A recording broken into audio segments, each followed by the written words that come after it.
So any doubt till now? Guys, any doubt? Okay, let us continue then. अब आपका यहाँ पे जो चैप्टर 2 है that is regarding the recovery possession of the property bare act के according आपका यहाँ पे ये चैप्टर 1 है, पार्ट 2 है, चैप्टर 1 है। चैप्टर 1 में आपके 4 सेक्शंस कवर होते हैं और वो कौन से हैं? 5, 6, 7, 8।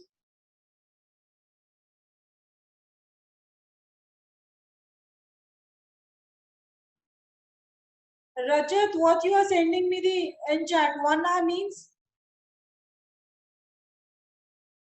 Please clear it. 1 hour means? Nothing ma'am, आपको नहीं सेंड किया था, वो गलती से हो गया। Okay. So part 2 chapter 1 we have 4 section 5, 6, 7, 8 and it deals with recovery possession of property. Is it clear? It deals with recovering possession of property. तो अब ये possession क्या है? What do you mean by the possession? जब आपके पास कोई property, कोई goods आपकी पोजेशन में है तो ये एक प्राइमिया फेसिया एविडेंस है, इससे क्लियर है। यू कैन से कि you are the owner. Possession is prima facie evidence of ownership.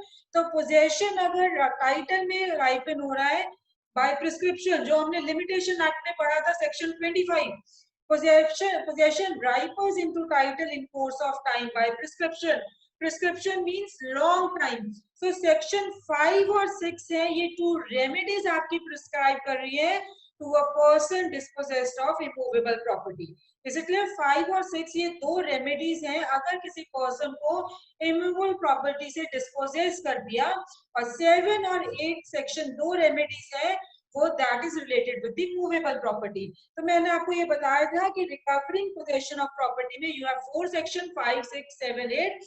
5, 6 they are related with immovable property, 7, 8 they are related with the movable property. So in today's lecture we are going to discuss about the immovable property, that is section 5 and section 6. Is it clear? तो अब section 5 आपका क्या कह रहा है? What section 5 says कि अगर कोई पर्सन को स्पेसिफिक इमूवेबल प्रॉपर्टी से डिस्पोजेस कर दिया है, अगर किसी पर्सन को डिस्पोजेस कर दिया है स्पेसिफिक इमूवेबल प्रॉपर्टी से, तो वो किस तरह से रिकवर करेगा? जो he will file a suit under CPC, Code of Civil Procedure. तो जो वहां पे प्रोसीजर प्रोवाइड किया गया है उसके अकॉर्डिंगली आप सूट फाइल करोगे। वो इजेक्टमेंट के लिए भी सूट फाइल कर सकते हैं अपने टाइटल के बेसिस पे and he can get a decree of the ejectment. उसके बाद क्या है कि वो डिक्री को एग्जीक्यूट करवा सकते हैं accordingly as given under CPC, कि किस तरह से उसको एग्जीक्यूट करवाना है डिक्री को।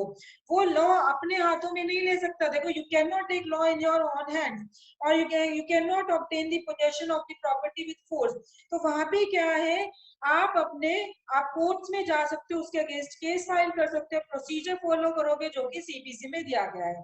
फॉर एग्जांपल, ए ने अग्री किया है कि वो कुछ property immovable specific immovable property है वो बी को कन्वे करेंगे, मींस बी को ट्रांसफर करेंगे and he will hand over the possession to B. Is it clear? Now अगर उन्होंने पोजेशन नहीं दिया, ए ने बी को पोजेशन नहीं दी है, तो बी सूट फाइल कर सकते हैं against A requiring A to fulfil the promise and hand over the possession. कि अगर ए ने मना कर दिया है तो वहां पे क्या है कि बी ए के अगेंस्ट केस फाइल कर सकते हैं और उसे वहां पे कह सकते हैं कि ये मेरे को प्रॉपर्टी की पोजेशन दे। तो यहाँ पे रिक्वायरमेंट क्या है लॉ की कि वो केस फाइल करे, बी सिविल सूट फाइल करे, then mayor sending a notice कि मुझे नोटिस में क्या है कि एक नोटिस लेटर वो भेज रहे हैं पोजेशन डिमांड करने। Is it clear? सो यही आपका सेक्शन 5 कहता है। Now see your direct section 5, a person entitled to the possession of specific immovable property may recover it in the manner provided by the code of civil procedure 1908। तो ये एक आपकी normal remedy है जो कि CPC के अंदर क्या है कि अगर आपको स्पेसिफिक इमूवेबल प्रॉपर्टी से निकाल दिया, उसकी पोजेशन से निकाल दिया है, तो आप किस तरह से रिकवर करोगे, जैसे कि सीपीसी में लिखा है। तो ये एक आपकी नॉर्मल रेडी है, नॉर्मल रेमेडी है। पर्सन अपने हाथों में लॉ नहीं ले सकता है या प्रॉपर्टी को फोर्सफुली ऑब्टेन नहीं कर सकता है, चाहे वो उसका owner ही है। He is entitled to, not only owner, you can say he is entitled to the property, then also he cannot take his property by force। तो यहाँ पे क्या है, सेक्शन 5 के अंदर कोई भी पर्सन सूट फाइल कर सकता है, even a landlord can file a suit. See section 5 यहाँ पे क्या है, अब यहाँ पे मैंने आपको बताया था कि इजेक्टमेंट का सूट भी फाइल कर सकते हो on the basis of the title. Is it clear? On the basis of the title. तो कितने टाइम में कर सकते हो? With in 12 years you can file it, with in 12 years जब से आपको डिस्पोजेस किया है जौन सी डेट से। तो अगर डिक्री भी ऑब्टेन हो गई है, if decree has been obtained, actual possession may be recovered। actual possession आप recover कर सकते हो by executing the decree। और decree कहाँ execute होती है? order 21, rule 35 and 36 of CPC। तो सेक्शन 5 ये ऑर्डिनरी सूट है, नॉर्मल रेमेडी है अंडर जनरल लॉ। प्लेंटिफ है, he has to prove that he has a better title। is it clear? Then come to section 6। अब जो section 6 है आपका, section 6 ए special remedy का है। Section 6 is about the special remedy.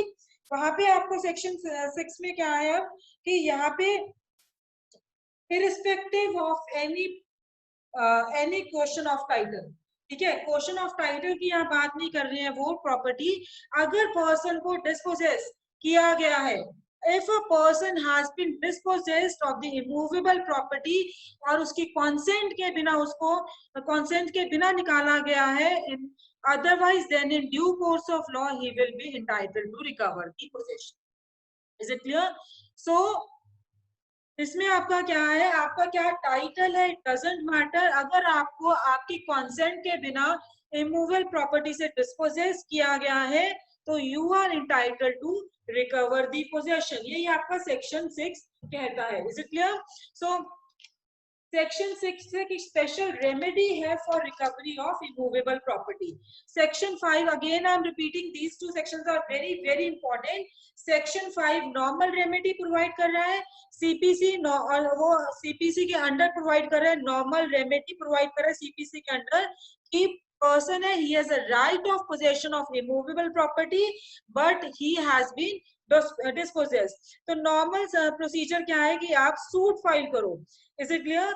सो अब section 5 और section 6 भी आपको क्लियर हो गया है। तो अगर हम सेक्शन 5 और 6 में कंपैरिजन कर रहे हैं, दोनों प्रोविजंस में अगर कंपैरिजन कर रहे हैं तो दोनों रेमेडीज क्या है, सेक्शन 5 में भी आपको डिस्पोजेस किया गया है, उसके लिए रेमेडी बताई है, और सेक्शन 6 में भी आपको डिस्पोजेस किया गया है, उसके लिए रेमेडी बताई है।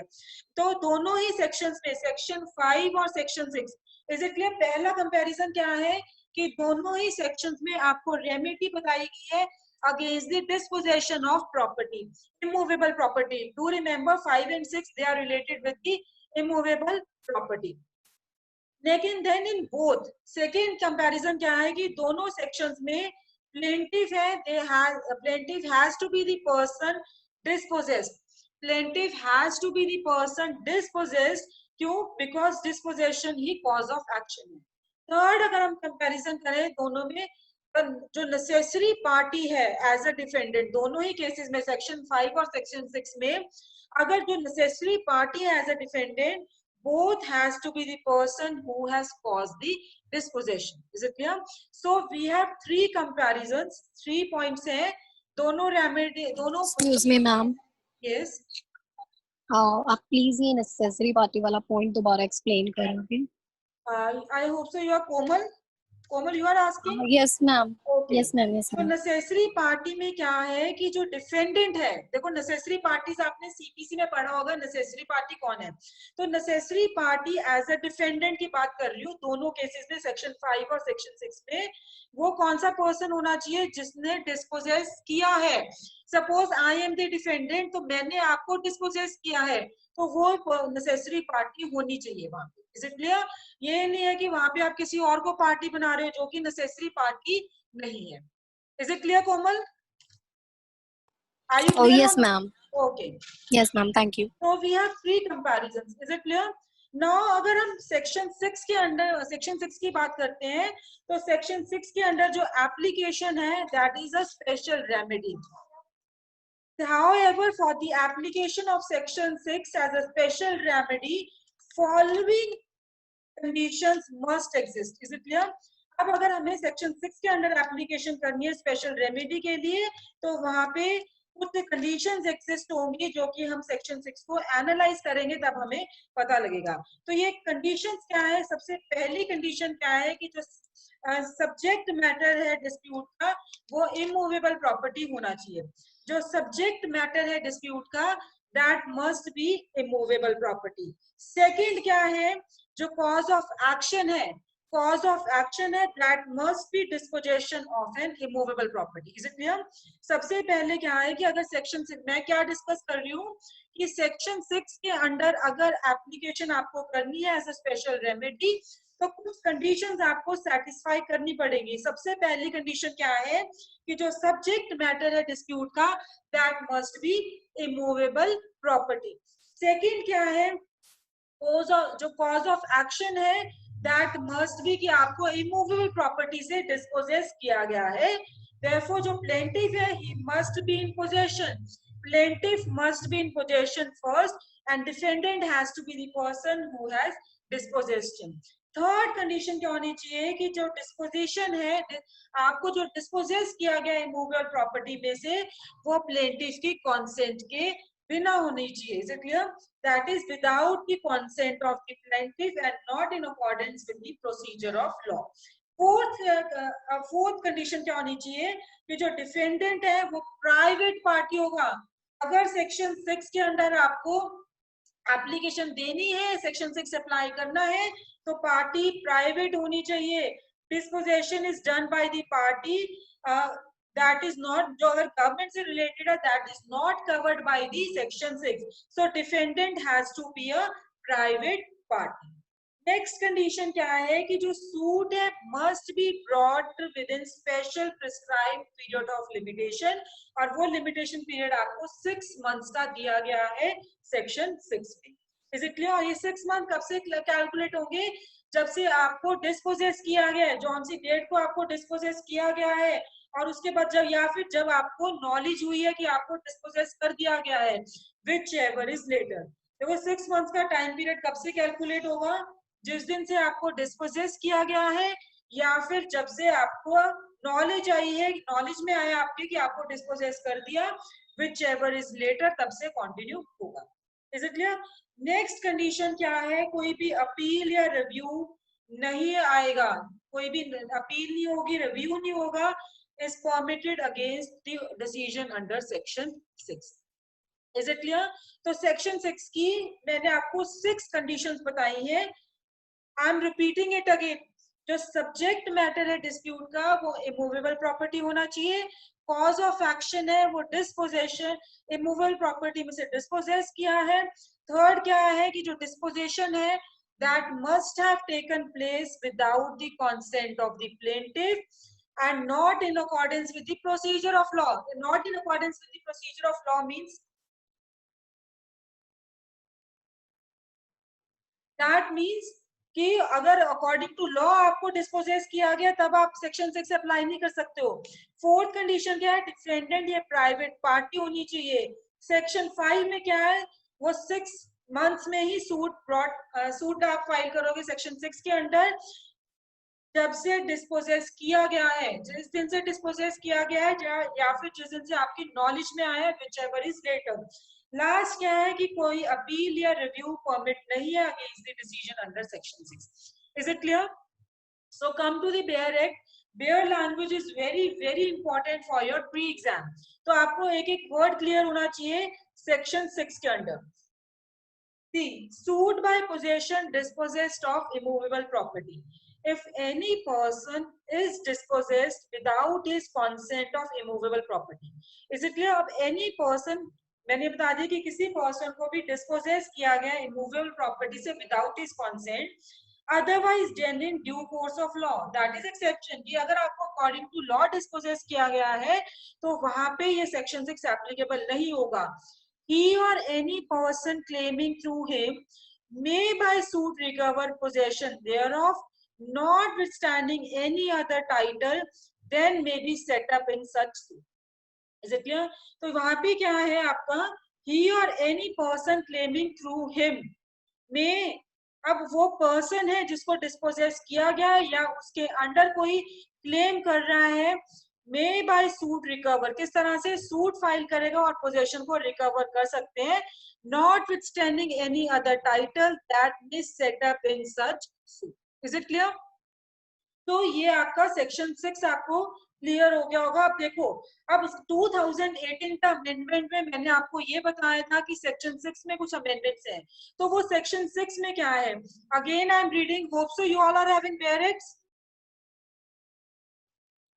See, if any Yes, person, ma'am.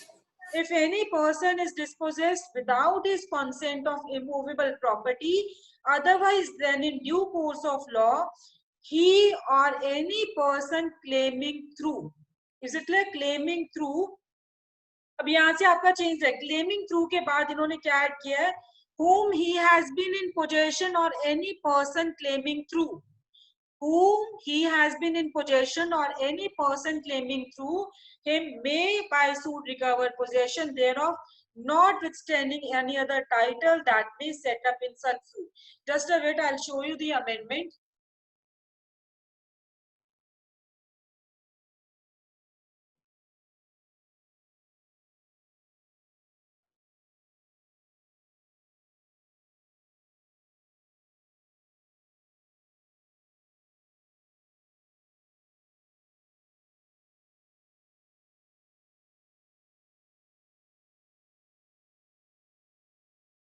Just hold on, guys.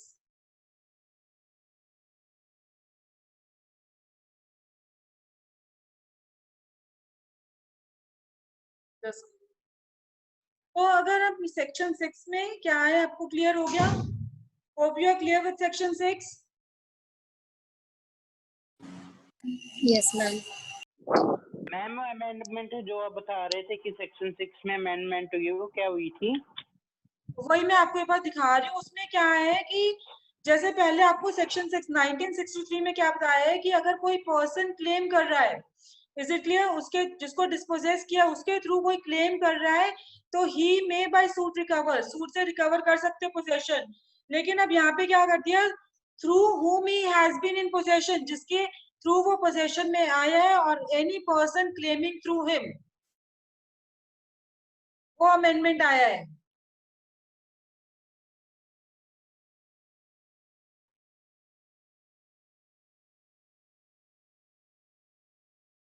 सी यहाँ पे, यहाँ पे सेक्शन 6 का स्कोप को इन्होंने एक्सपैंड कर दिया है. वहां पे इन्होंने क्या कहा है, who can file suit if dispossessed of immovable properties. It clear? यही था हेडिंग आपकी, suit by the person dispossessed of immovable property. तो यहाँ पे आप देखो, if any person is dispossessed without his consent of immovable property otherwise than in due course of law, he or any person claiming through him, ठीक है, वो या उसके थ्रू कोई भी पर्सन क्लेम कर रहा है, by suit recover the possession thereof, notwithstanding any other title that he may set up in such suit. ठीक है, तो वहां पे क्या है, जो उसे थ्रू क्लेम कर रहा है बट और कोई टाइटल नहीं होना चाहिए, ये may set up in such suit. तो यहाँ पे अमेंडमेंट 6 क्लॉज 1 में ही आपकी अमेंडमेंट आई है. वहां पे क्या है, यहाँ पे he or any person, जो सेक्शन 6 में 1 में है, he or any person claiming through him, ये है ना. तो यहाँ पे इन वर्ड्स के बाद he or any person through he has been in possession, through whom he has been possession or any person. अब सेक्शन 6(1) क्या रीड करता है? इस ही और एनी पर्सन के बाद उन्होंने क्या ऐड कर दिया है? Through whom he has been in possession और any person, जिसके थ्रू वो पोजेशन में था या कोई और पर्सन. तो अब सेक्शन 6(1) आपका क्या कह रहा है? If any person is dispossessed without his consent of immovable property otherwise than in due course of law, he or any person through whom, यही मैंने आपको बोला वर्ड्स ऐड किए हैं, through whom he has been in possession, जिसके through वो possession में है, या कोई भी पर्सन है वो क्लेम कर रहा है थ्रू हिम, में पर्सन क्लेमिंग, उसके अंदर उसको क्या है? ही हैज बीन पोजेशन, उसके थ्रू वो पोजेशन में आया, या पर्सन वो क्लेम कर रहा है थ्रू हिम, तो वो सूट फाइल करके पोजेशन को रिकवर कर सकते हैं. Is it clear? तो यहाँ पे क्या है कि अमेंडमेंट से पहले प्लीज एक थोड़ा सा क्लियर कर लो. अमेंडमेंट से पहले यहाँ पे पर्सन है, पर्सन जिसको एक्चुअल पोजेशन में से रिमूव किया गया था. सपोज मेरे को पोजेशन में से रिमूव किया गया था इमूवेबल प्रॉपर्टी का, तो मैं ही सूट फाइल कर सकती थी डिस्पोजेशन के लिए.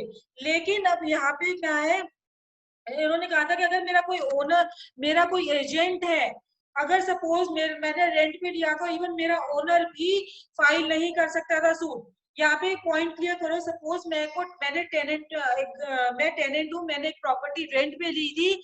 अब यहाँ पे मेरा जो ओनर है वो ए पर्सन है, बट यहाँ पे कोई थर्ड पर्सन आके सीएम जो डिस्पोजेस कर रहा है, तो वहां पे सिर्फ मैं ही आपको सूट फाइल कर सकती थी फॉर रिकवरी ऑफ पोजेशन. ना ही तो मेरा एजेंट कर सकता था, ना ही मेरा ओनर कर सकता था जो कि ए है. Is it clear? तो यहाँ पे सिर्फ कौन पर्सन कर सकता था? जो इसको एक्चुअली डिस्पोजेस किया गया है. बट अंडर दिस क्या है अब यहाँ पे, अब जो ये अमेंडमेंट है, अमेंडमेंट से क्या है कि जो टाइटल होल्डर है इमूवेबल प्रॉपर्टी का, वो भी फाइल कर सकता है for the to recover the possession of immovable property.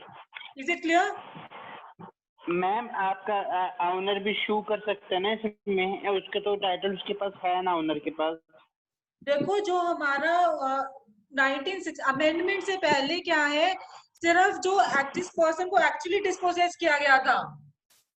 आपकी तरफ से डिस्टरबेंस आ रही है, मुझे आपका क्वेश्चन क्लियर नहीं हुआ है. Please can you repeat it again? Ma'am इसमें ऑनर क्या शू कर सकते हैं? ऑनर शू कर सकते हैं मैम? अमेंडमेंट के बाद वो कर सकते हैं. आफ्टर अमेंडमेंट से पहले? अमेंडमेंट से पहले Amendment नहीं से स्यू कर सकते था, ओनर भी नहीं स्यू कर सकता था, या उसका एजेंट भी नहीं स्यू कर सकता था, कोई भी नहीं स्यू कर सकता था. सिर्फ वही पर्सन आप सूट फाइल कर सकता था जिसको डिस्पोजेस किया है. Okay ma'am, thank you ma'am. Okay, any other doubt guys? पर मैम उसके साथ लिखा तो है ही और एनी अदर पर्सन. कहाँ पे? इसी में बेयर एक्ट में ही ये और एनी देखो अदर. यहाँ पे क्या था, रजत मैं आपको क्लियर कर रही हूँ. यहाँ पे क्या है, if any person is dispossessed without his consent of immovable property otherwise than in due course of law, he or any person claiming through him, उसके अंडर जो क्लेम कर रहा था, exactly it is not the owner. Owner की बात नहीं कर रहे हैं वहां पे, लेकिन अब क्या है, ओनर भी कर सकता है. पर मैम इसमें लिखा तो है ही, वो और एनी पर्सन, वही मैं आपको क्लियर कर रही हूँ, ही or any person. Is it clear? वहां मतलब पे वो या उसके वो या उसके उसके नीचे कोई क्लेम कर रहे हैं, वो क्लेम कर दोनों रहे है हैं, वो. तो तो उसमें मैम बेसिकली अगर ओनर सूट फाइल कर रहा है, मतलब तो किसके लिए करेगा ओनर सूट फाइल? उसको मतलब कौन डिस्पोजेस करेगा? ओनर किसको? बेसिकली ओनर को. अगर ओनर यहाँ पे पोजेशन क्लेम कर रहा है तो उसको कौन डिस्पोजेस कर सकता है? देखो लाइक जैसे ओनर कोई की तो टेनेंट. पोजेशन में है ही नहीं है प्रॉपर्टी. मैंने जो आपको एग्जांपल दिया था कि सपोज मैंने कोई प्रॉपर्टी रेंट पे ली गई है, मुझे डिस्पोजेस कर रहा है आगे थर्ड पर्सन, तो वहां पे केस कौन फाइल, सूट कौन इंस्टीट्यूट करेगा? It's me who is going to file a suit. Okay ma'am, okay हो गया clear. Okay thank you. Rajat आपको क्लियर हुआ है? No ma'am. हाँ देखो यहाँ पे no doubt they have written he or any person, लेकिन जो हमारी अमेंडमेंट है उसके आप वर्ड्स देखो, वहां पे क्या है, without his consent of immovable property otherwise than in due course of law he or any person through whom he has been in possession, basically through whom जिसकी वजह से वो पोजेशन में आया है, और any person claiming through him, या उस पर्सन के थ्रू कोई क्लेम कर रहा है, बेसिकली तो वहां पे क्या है, तो we can file a suit. तो यही है कि अमेंडमेंट एक्ट से पहले जिसको एक्चुअल पोजेशन से निकाला गया है, ठीक है, जिसको डिस्पोजेस किया गया है, वही चीज था इन रिलेशन टू डिस्पोजेशन।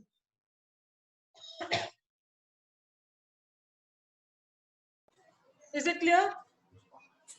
और मैम जो हम पढ़ रहे यहाँ हैं पे जो कि मेरी सेक्शन बात 5 और सुनो 6, Rajat, you are not getting it. यहाँ पे क्या है, आपका जो पहला जो अमेंडमेंट से पहले था ना, तो यहाँ पे एनी पर्सन क्या है जिसके थ्रू आप क्लेम कर रहे थे, तो सॉरी आपके अंडर अगर कोई टाइटल क्लेम कर रहा है उसकी बात कर रहे हैं हम यहाँ पे। और यहाँ पे अमेंडमेंट के बाद क्या आ गया है कि जिससे आपने प्रॉपर्टी की पोजेशन ली है, इवन वो भी फाइल कर सकता है। This is the difference. चलो ओके मैम, क्लियर हो गया ma'am. Is it clear now? Yes ma'am. Any other doubt तो गाइस? मैम हाँ जी, मैम सेक्शन 5 और 6 में हम पढ़ रहे हैं कि डिस्पोजेस किया हमको प्रॉपर्टी से, बिल्कुल। पर मैम सेक्शन 5 में तो नहीं लिखा हुआ ना कि डिस्पोजेस किया है। वो जो मतलब इंटाइटल है प्रॉपर्टी के लिए, हाँ डिस्पोजेस बिल्कुल। तो क्या है उसको। वो क्या है, अगर जब हम इंटरप्रेट करते हैं, अगर आप बेयर एक्ट देखोगे, बेयर एक्ट में कहीं भी वर्ड डिस्पोजेस यूज नहीं हुआ। वहां पे क्या लिखा है, person entitled to the possession of specific immovable property, यही लिखा है। तो वहां पे आपको क्या है कि अगर इंटरप्रिटेशन से क्लियर हो रहा है वहां पे कि अगर आप पर्सन कोई specific immovable property, he is entitled by the property, he is entitled to that property, then how he can recover it. चाहे वो उसको किसी भी तरीके से निकाला गया है या उसने रेंट पे दी थी, इवन रेंट पे दी थी, तो वहां पे वो आपका क्या है, एविक्ट नहीं कर रहा, वेकेट नहीं कर रहा आपका प्रेमिसेस, तब भी आप लैंडलॉर्ड उसको धक्के से निकाल रहा है। तो मैंने आपको सेक्शन 5 में यही बोला था कि फोर्सफुली आप उस किसी भी पर्सन को प्रॉपर्टी से निकाल नहीं सकते हो। वहां पे आप क्या करो, लॉ अपने हाथों में नहीं ले सकते हो, you have to file a case under CPC. Is it clear? अभी डिफरेंस भी हम डिस्कस करेंगे सेक्शन 5 और 6 के अंदर। अब इवन ये जो एक्सपर्ट कमेटी रिपोर्ट ने अमेंडमेंट दी है, तो उन्होंने कंपैरिजन भी किया है। तो यहाँ पे क्या है, जो अमेंडमेंट एक्ट है, पार्शियली इन्होंने क्या अडॉप्ट किया है, रिकमेंडेशंस अडॉप्ट की एक्सपर्ट कमेटी की। यहाँ पे अब जो एक्ट है, यहाँ पे पोजेशन वर्ड भी डिफाइन नहीं है, और ये क्या, ये एक्सपर्ट कमेटी रिपोर्ट ने डिफाइन किया है। पोजेशन में उन्होंने क्या इंक्लूड कर दिया है, physical, legal, joint possession include कर दिया, फिजिकल, लीगल और जॉइंट पोजेशन। तो ये डेफिनेशन भी एक्सपर्ट कमेटी ने ही सजेस्ट की है, ताकि अगर कोई जॉइंट पोजेसर्स है, एक से ज्यादा कोई पोजेस कर रहे हैं प्रॉपर्टी को, उनको भी रेमेडी अवेलेबल हो जब उनको प्रॉपर्टी से डिस्पोजेस कर दिया और उनको सूट फाइल करना है। अब यहाँ पे दूसरा इन्होंने क्या बोला है, इन्होंने लाइसेंसी की भी पोजीशन को एड्रेस किया है, जो कि उस प्रॉपर्टी को यूज कर रहा है, प्रॉपर्टी को ऑक्युपाई कर रहा है, बट वो फिजिकली और लीगल पोजेशन नहीं है प्रॉपर्टी में, वो वहां पे रह नहीं रहा है, he has no physical possession of the property. Committee ने अब रिकमेंड किया है कि जो लिमिटेशन पीरियड है सूट को फाइल करने का, वो कब से, मैंने आपको क्या बताया था कि it should begin from the date of dispossession और from the date of knowledge of dispossession. तो ये जो अमेंडमेंट आई है, ये इंट्रोड्यूस नहीं की गई है एक्ट में। अभी जो ओनर है इमूवेबल प्रॉपर्टी या उसके थ्रू कोई क्लेम कर रहा है, he has to file a suit within 6 months from the date of dispossession. लेकिन जो मैंने डेट ऑफ नॉलेज आपको बताया था, that is decided under the case laws. Is it clear? अब रिपोर्ट ने सजेस्ट किया है, रिपोर्ट ने क्या सजेस्ट किया है, यहाँ पे रिपोर्ट ने आपको सजेस्ट किया है कि जो ये टाइम पीरियड 6 months का है, ये 24 months का होना चाहिए जिस दिन से आपको नोटिस है, जिस दिन से आपने नोटिस सर्व किया गया है। तो अमेंडमेंट एक्ट है, अभी ये रिकमेंडेशंस इनकॉर्पोरेट नहीं हुई है। टाइम लिमिट है जो इन्होंने कहा है कि 24 मंथ्स का होना चाहिए। तो such suits will be governed by, ये सेक्शन जो हम 20 डिस्कस करेंगे कब डिस्कस करेंगे, 20C में उन्होंने क्या किया है कि 12 मंथ्स होना चाहिए फ्रॉम द डेट ऑफ जिस दिन से आपको समन सर्व किए हैं। रिस्पोंडेंट में जिस दिन से समन सर्व करने चाहिए करे गए हैं तो वो 12 मंथ्स होना चाहिए। Is it clear?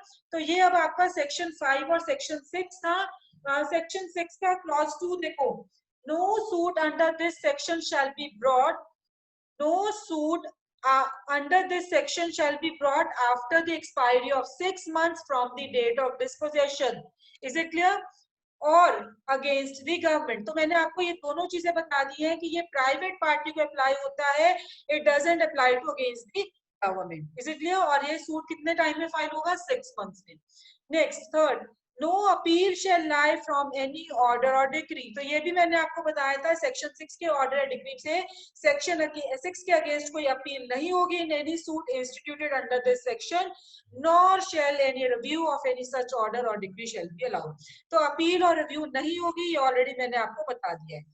नेक्स्ट क्या है, nothing in this section shall bar any person from suing to establish his title to such property and to recover possession thereof। तो फोर्थ क्लॉज क्या कह रहा है, ये स्पेशल समरी रेमेडी के बारे में बात कर रहे हैं। Nothing in this section shall bar any person from suing to establish his title to such property and to recover possession thereof। तो कोई भी पर्सन को ये बार नहीं कर रहे हैं कि वो अपना टाइटल नहीं ले सकते या पोजेशन नहीं ले सकते। Is it clear? तो ये आपका सेक्शन 5 और 6 था। So let us discuss the difference between section 5 and section 6। तो फर्स्ट डिफरेंस क्या है, it is regarding the proceedings. तो जो प्रोसीडिंग सेक्शन 5 में ये नॉर्मल प्रोसीडिंग्स है और सेक्शन 6 में वो समरी प्रोसीडिंग्स है, स्पेशल प्रोसीडिंग्स है। Is it clear? Special summary proceedings है। सेकंड क्या है आपका डिफरेंस, कि जो सीपीसी है वो रेगुलेट कर रहा है प्रोसीजर अंडर सेक्शन 5। सेक्शन 5 में आपको यही बोला गया था कि जो सीपीसी में जैसे सूट फाइल करते हैं उस तरह से आपको सूट फाइल करना है। लेकिन सेक्शन 6 है, इसमें क्या है कि कोर्ट्स ने डिसाइड किया है कि यहाँ पे समरी नेचर होना चाहिए, स्पेशल समरी नेचर होना चाहिए। थर्ड डिफरेंस क्या है, that is regarding the basis of claim and remedy under section 5। Basis and claim, basis of claim and remedy under section 5 वो क्या है, title and ownership of immovable property. Title and ownership of immovable property, क्योंकि जो section 5 है वो क्या कह रहे हैं, persons entitled to immovable property. लेकिन जैसे रजत आपने बोला था कि यहाँ पे डिस्पोसेस कहीं पे नहीं लिखा, तो वही चीज आ गई है कि जो persons entitled to immovable property. लेकिन सेक्शन 6 का बेसिस क्या है, सिर्फ पोजेशन है। सेक्शन 6 का है सिर्फ पोजेशन है। तो इसीलिए जो प्रोसीडिंग सेक्शन 5 के अंडर तभी पॉसिबल होगी जो party who has a ownership, अगर पार्टी के पास ओनरशिप है। बट वाइल जो सेक्शन 6 में प्रोसीडिंग्स है वो किसी के पास भी अगर प्रॉपर्टी है, whether as a owner or otherwise, he has a right of proceeding under section 6। Fourth difference आपका क्या है, रेमेडी का पर्पस क्या है। तो वहां पे सेक्शन 5 है, वहां पे ऑब्जेक्ट और पर्पस क्या है रेमेडी का, is protection of right of ownership. It is protection of right of ownership. Possession है, ये कॉन्सिक्वेंसेज है इस ओनरशिप के। तो पर्पस ऑफ पॉलिसी सेक्शन 6 के पीछे क्या है, protection of right of possession of a person. Protection of a right of possession of a person in possession, क्योंकि जो डिस्टर्बेंस है it is likely to be restricted. See repeating it again, section 5 में क्या है, वो ownership की right को protect कर रहे हैं। पोजेशन है, it is consequences of such ownership. लेकिन जो पर्पस और पॉलिसी सेक्शन 6 के पीछे है वो क्या है आपका, protection of the right of possession of a person. Is it clear? Next क्या है, जो रेमेडी सेक्शन 5 के अंडर है वो private party as well as government के अगेंस्ट अवेलेबल है, क्योंकि सेक्शन 5 में कहीं मेंशन नहीं है कि it is not available against the government. तो लेकिन जो सेक्शन 6 है वहां पे रेमेडी अवेलेबल है सिर्फ प्राइवेट पार्टी के अगेंस्ट और नॉट अगेंस्ट दी गवर्नमेंट, जो आपको सेकेंड क्लॉज में क्लियरली लिखा है। नेक्स्ट डिफरेंस क्या है कि जो जजमेंट है सेक्शन 5 के under, it operate as res judicata. It means अगर सेक्शन 5 के अंडर आप फेल हो गए हो, the issue cannot be brought under section 6।